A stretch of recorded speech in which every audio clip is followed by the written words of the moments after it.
my friends, and welcome back to my channel. Thank you as always for being a part of the family or a part of the community. Say hi to Go Tyron. She's always got to be first in front.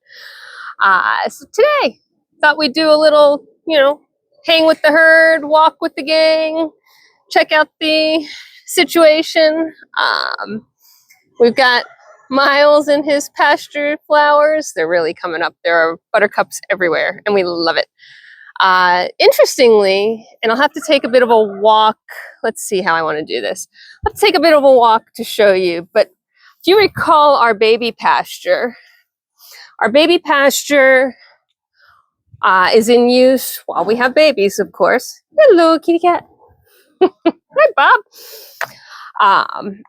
But look how quickly it has come back to nature, right? Way out there are the stumps, the flowers, the grasses. And now that this pasture is not in current use, we are letting it go back, right? Letting nature have it for a little while. It's not much. The birds use it. It's a good place for the robins, the swifts, the swallows to do some hunting for insects. But again, no need to keep it mowed and pristine. Let it recover, let it come back. And next year, when we have babies and the baby pasture gets in use, this thing will become almost barren and bare until we let it go again. It's the same thing with the pig pasture, right? They don't eat the buttercups, but there's no sense in taking them down. There's no reason not to leave them. They're pretty and they don't bother anybody. We've got them running down the donkey run as well. Always fun. So we've got barn cat here and barn cat here. Apparently everybody's out today. We've had a couple of rainy days. It's absolutely beautiful weather today. It's going to get a little warm, but right now it's perfect. So was going to tell a story and then I got completely distracted. Let's try and tell a story. Let's tell a story of the first baby goat that was ever born to Racing for Home Farm. So let me tell you, that was an adventure. All right. Remember, at that point, we really didn't know what we were doing. We had our first two female goats. It was Emma and Fanta. Emma, who is right here, and Fanta, who is back there. You've met Emma in our Meet the Goats, or no, you have not met either one of them in our Meet the Goats series yet. They are coming. But they are they are my first two goats. And we brought in a buck, and I talked about how to pick a buck in our Meet the Goat series when you met Flash Forward. Our first buck was flown in from Indiana. Ren's trying to knock me over. And he was, that was my big thing. That was the commitment. When we purchased a buck, that was when we were committed to being a breeding facility. But we only had one buck at the time, and as I may have mentioned to you earlier, you can't keep a single goat. Your goats have to be in a herd. They're a herd animal. They do not do well as a single. So for the short period of time, our intent was to keep this baby buck with our two adult does, Emma and Fanta. And they had no problem with that in terms of their accommodation of him. He was too little to breed them at the time. And, the ultimate goal, of course, was for him to breed them.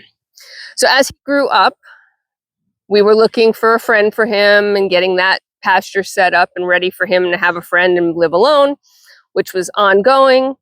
But we did expect him to do what he's supposed to do and impregnate our does. And he did.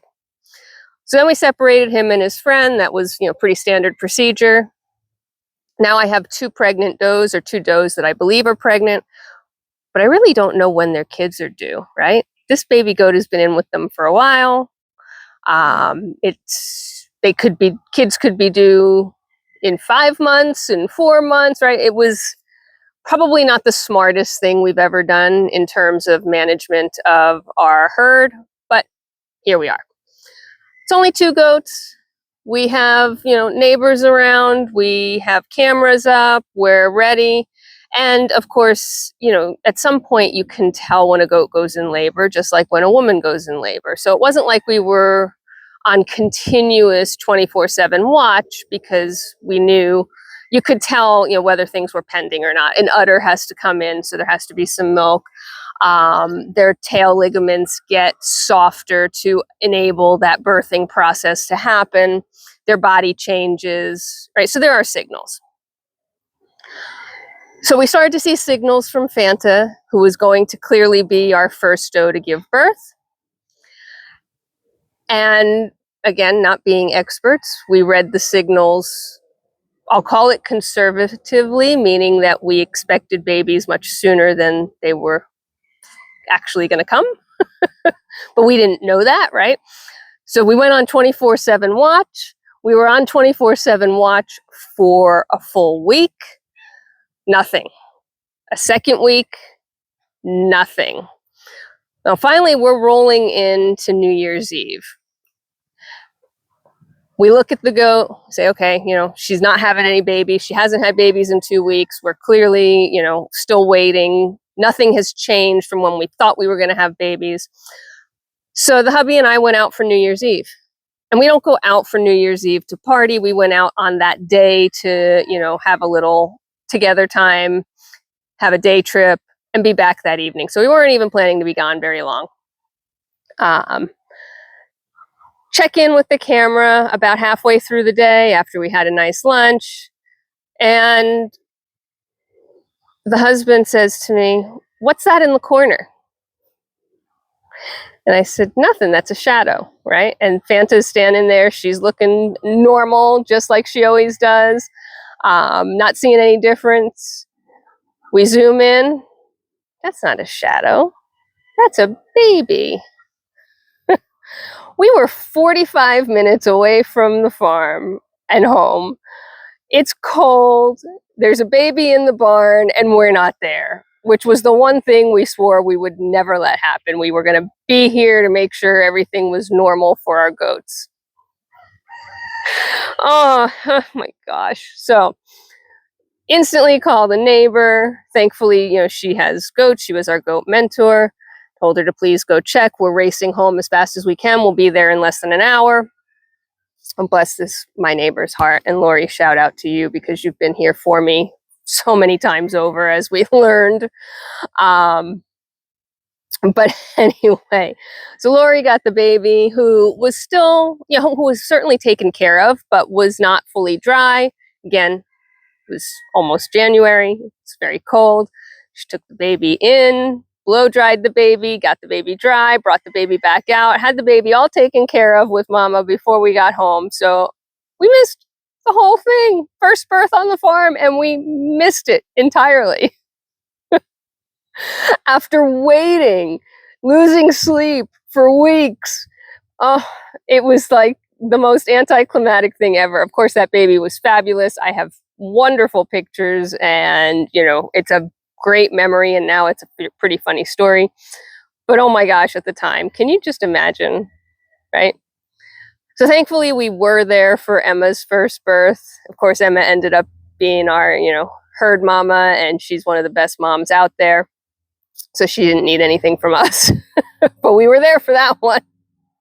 We learned our lesson.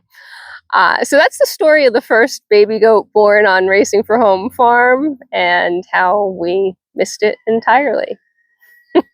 If you've hung in, thanks for hanging with the herd with me. Really appreciate you being a part of the community.